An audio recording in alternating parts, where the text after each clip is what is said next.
Why shave hair? Be celebrated to become a monk or a nun?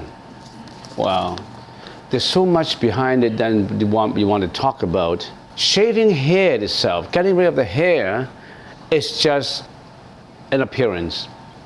Wearing a robe is just an appearance. Going on arms round like a monk is just an appearance.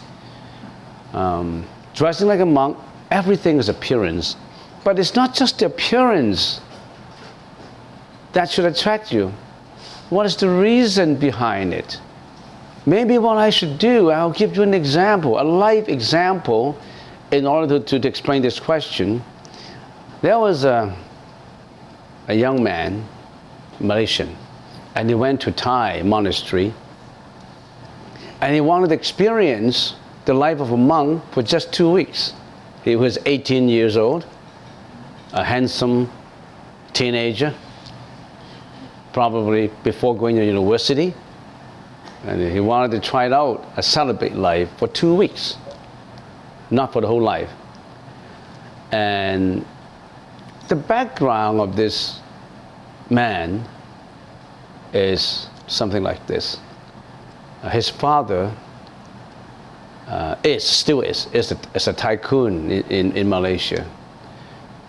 Total assets estimated 285 billions, owning oil and all kinds of industries. And this young man, this teenager, enjoy all the luxuries in life. And he is the only son. And of course, the tycoon is a believer of the Buddhist teachings.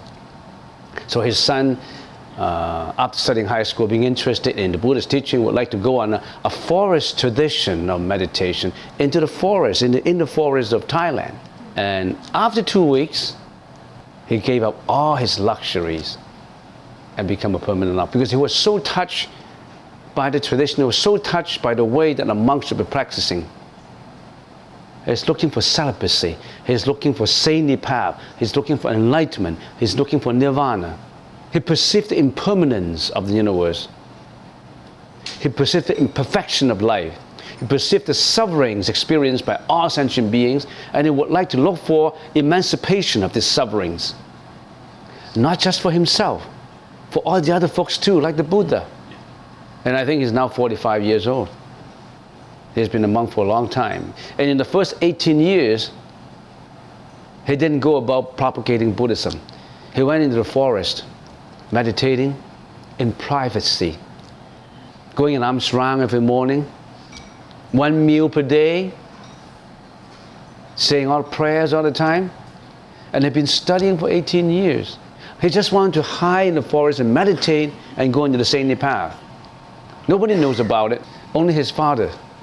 And there was at one time when his father was 70 years old, his father called him up and said, "I want you to be present in my birthday party." And the son said, "I'm a monk, and is it appropriate to attend a birthday party? Well, I have to travel that long." "Don't worry about it, son. I'll fly in my private jet to bring you here." So he cannot refuse, because he didn't see his father for a long time.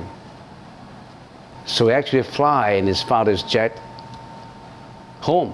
And he was landing, a lot of newspaper reporters flocked onto him and knew that that's the time when they knew that that's the only son of this tycoon. And his name, you can Google into it, Ajahn Siripanno. He didn't want anybody to know until just recently. Imagine a young teenager who was able to be a monk. There must be something in it, right? I think this story explains it all. Yeah? What happened to the young man? He's still a monk. He's still a monk. A very noble looking young man. And there's a lot of people like that, actually. There's so many people there, wise people, striving towards enlightenment.